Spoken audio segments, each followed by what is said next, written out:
Morning boys. So in today's lesson, following on from Mr Dudley's lesson last week and Mr Parkinson's the week before, we're going to still have lots of little touches with the ball, both feet, all surfaces of both feet, but then what we're going to try to now develop is if you were defending and you've got a bit of opposition against you, what else can you do, as well as moving the ball nice and quick and close to you, what else can you do to try to gain half a yard or a few metres away from an opponent? Okay, so that might be a bit of a dummy in changing direction, or a bit of a feint, not even touching the ball before you then go and move the ball on after that. Okay, so just to start with, again, lots of little touches as a bit of a warm-up and to get going, you're going to mark yourselves out a square. Okay, so about a metre by a metre, all the way around. Again, 4 different items that you've got in your house. I've got a few different things here. Okay, so what you're going to do, just to start with, is just using the insides of your feet, touching it one foot onto the other. Okay, so just to start with, moving the ball, getting it moving, lots of little touches, keeping it in that square. Okay, about 30 seconds, moving the ball.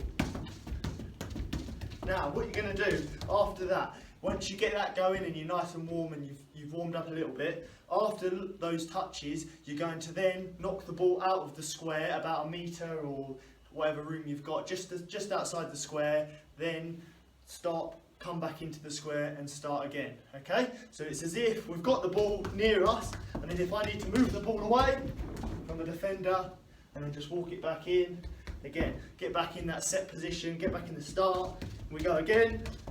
Now I'll move the ball out, back in. So whenever you're ready, I can move it in any direction, so I might come forwards. So when I'm ready, out the area, and then back in, reset it. Now, to then progress it, when I move the ball, what I can do, instead of just making an obvious touch here, okay, I might try to put in a bit of a dummy to send a defender the wrong way. Okay, so if I go here, and then there, I might come out here, and then back in. Okay, so lots of practice of that. Now, once you've done that and you've had plenty of goes at that, we're going to then change the little bit of ball control and ball movement that we do at the start. So this time, instead of side foot, it's just soles. So it's sole of your foot. Now when you're ready, again, moving it out of the area nice and sharp. So you've got 4 different areas. I can't really move behind me. I might just try to step out the square, come back in,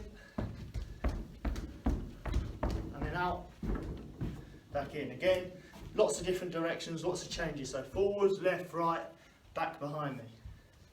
Just using the sole of my foot each time.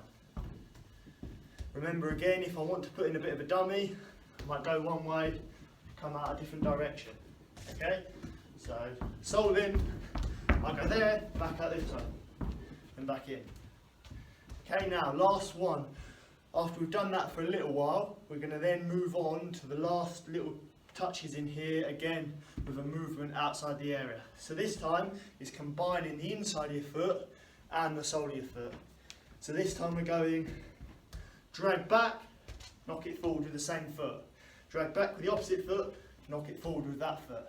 So right foot, left foot, right foot, left foot. Okay? So we try to then speed it up. So do it as quick as you can and then start speeding it up.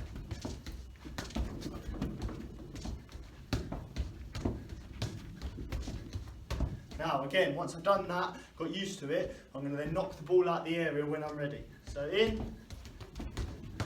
and then when I'm ready, and out. So you can even use that, pull back and knock it forwards outside the area. So in, and out. Now back in. Okay?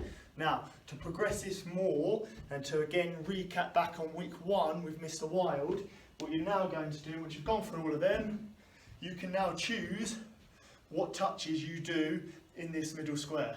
Okay?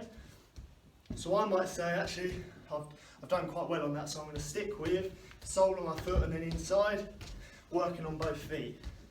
Now, once I knock it out the area, it's not just then stopping the ball coming back in. What I want you to do is knock it out the area, then it's a turn. You can't quite see me on the camera there, but once I knock it out, I'm now going to use one of the turns that I worked on in week 1.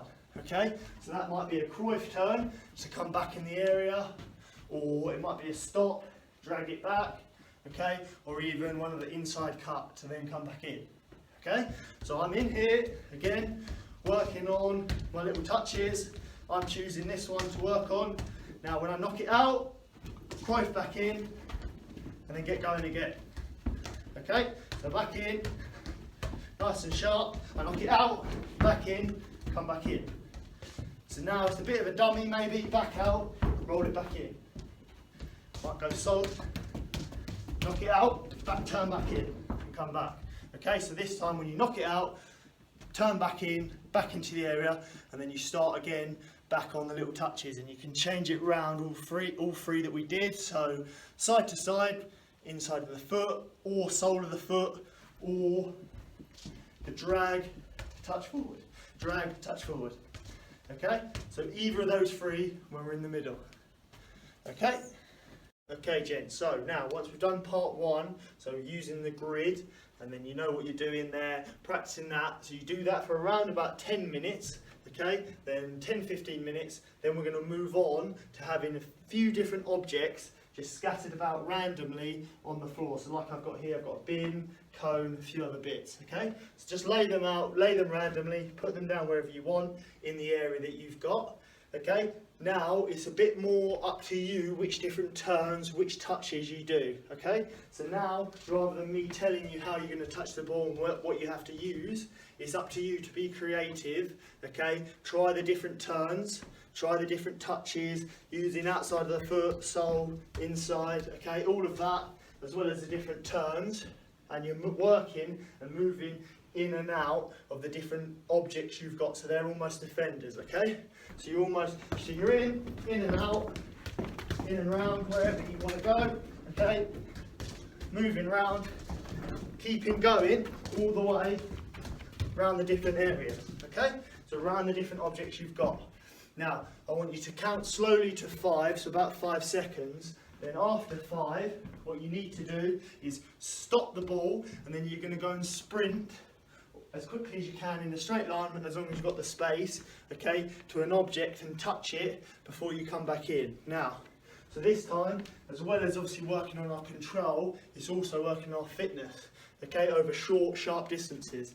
So I'm going to go in here, count to 5, so 5, 4, 3, 2, 1, stop, touch the door, then I'm back in. Carry back on, 5, 4, 3, 2, 1, stop the ball, go and sprint, touch, back in. Okay, keep doing that. Now, you're going to work and do 5 of those, so 5 door touches or whatever you've got, a couple of meters away from the area you're working. Okay, 5 of those, then you're going to rest for 2 minutes. Okay, then you should have time to do about 2 to 3 sets of that. Alright, so work as quickly as you can, stop the ball, go back in. Now the reason you're doing that is in futsal and in a game, you're going to need to be fit. Alright, so it's no good being able to do all this bit if you're then not fit enough to get around the pitch. There's lots of attacking, lots of defending, and the transition is always happening into attack, into defence. So you've got to be able to do both, have to be able to get around the pitch and accelerate quickly. Okay, so give that a go. This is part 2. Do the first part onto here for around about 10 minutes on this part. Good luck, gents.